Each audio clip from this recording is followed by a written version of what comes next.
Today, we're going to talk about VLANs, virtual local area networks, why you need them, and a rough overview of how to set them up on your home network.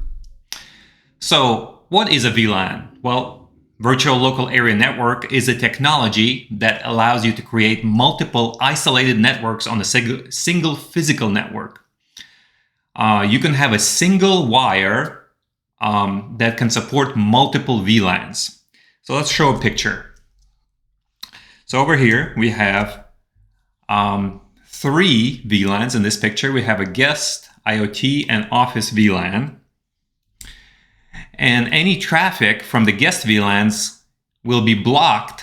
Of course, we'll need additional configurations, but it will not be able to access office VLAN. So for example, if a guest comes in, for some reason, a hacker gets access to your guest VLANs, they will not be able to access anything on your office computers. And why is that important? Well, of course, your office computers could be secured. You think they're secure, but maybe there's a vulnerability in some software that you're running that can be exploited by someone who just has access to your network. Okay, so how does VLAN work? Okay, so basically VLAN works by adding a tag to each network packet. So the network packets are tagged, and then your router and your switch will know which VLAN that packet belongs to.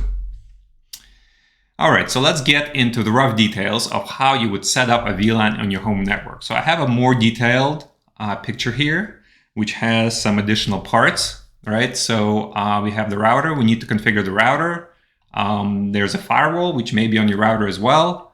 And then you may have a switch. And then you may also have a wireless access point. And as I mentioned before, the traffic, from this switch, in this example, there's 2 switches, right? So this traffic over here, running between these 2 switches, it can actually be tagged for multiple VLANs. All right, so first is you want to select your VLAN tags and IP ranges. So you need to know kind of how many VLANs you need. So some typical ones are office, IoT, guests, media. Maybe you want to separate your media in their media server in their own VLAN. Maybe you can also have like a kids VLAN, so your kids are not messing up your network.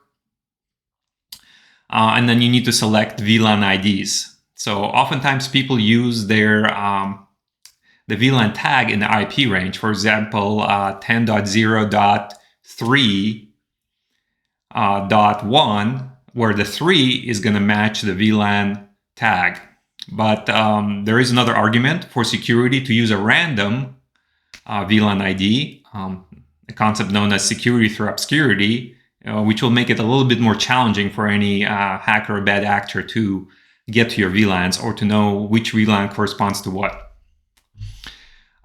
So at first we start with the router. So on the router, you configure the VLANs and you have to tell the router which interface corresponds to which VLAN. So when we're talking about a router interface, we're basically talking about the port. It could be a virtual port or a physical port that's hooked up to your router. So let's give an example. So I'm running pfSense. I have a physical port here, LAN, and on this LAN, I basically have 3 VLANs, one for office, one for IoT, one for guests.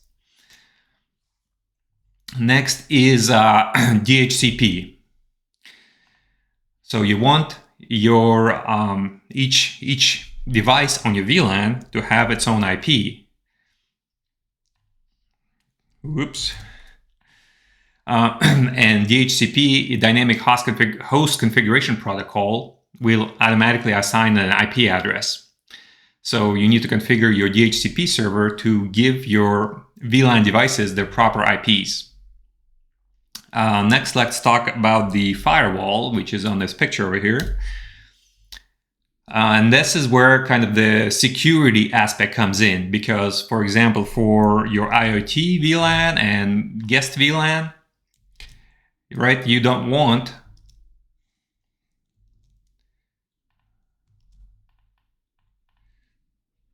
your one device to connect to another device on a different VLAN. So let's show an example of a simple config here for our guest VLAN. So we allow our guest VLAN to have access to our DNS server. So it's completely optional, but in our case, we have a DNS server to block some inappropriate content. And then we allow our guest VLAN to access other devices on the guest VLAN. And that's also optional. You may restrict it even farther to not let any device have access to any other device. And then we block access to basically other VLANs, other private IP addresses, right? It's called RFC 1918, which defines these private IP address ranges.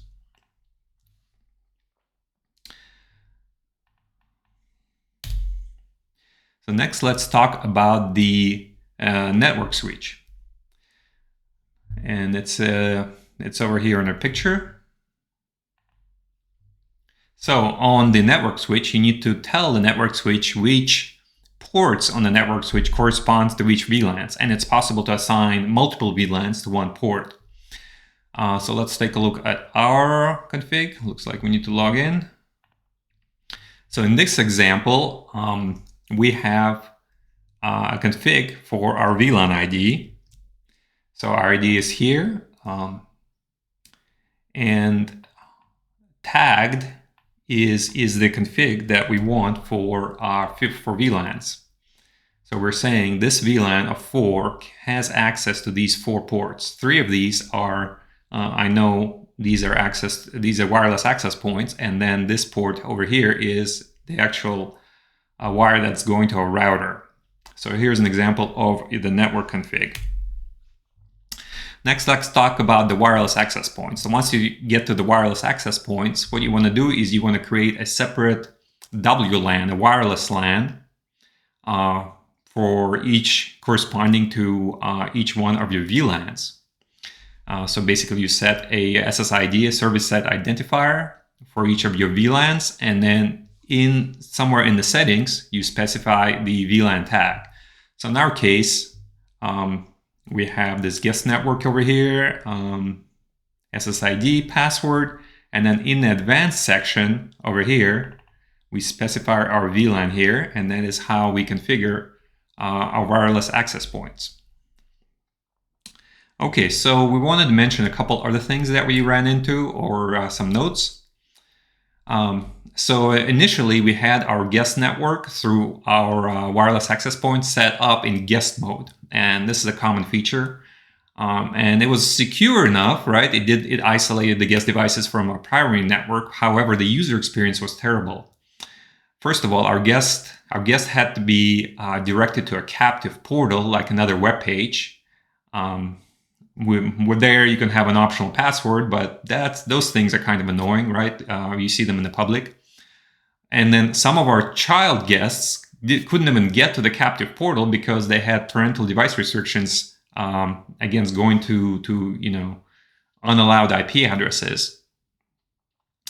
And then when our guests came back like a week later, they were not automatically reconnected to our network. So just the out-of-box guest experience was terrible. So switching to a VLAN-based guest network significantly improved guest experience.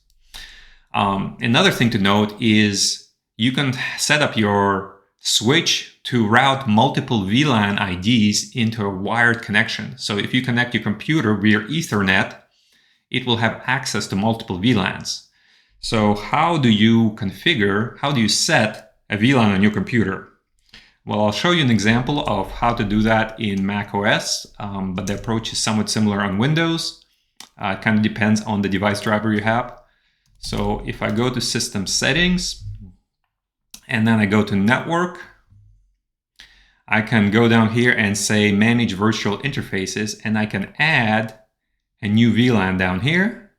And maybe I want, this computer, for testing or for some other purpose to connect to our IoT VLAN, and then I would just create it. And from this menu, I'm also able to enable and disable the connection as needed, right? So you could direct a specific computer to be with a physical Ethernet port to be on a specific VLAN.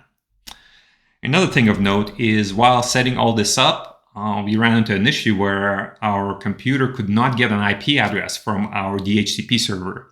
So we had to go through the settings, and we found that some of our settings didn't save. So perhaps our fault, but just a note to make sure after you save the settings, go and reload them and make sure the saved version is as you expect. All right, that's it for today.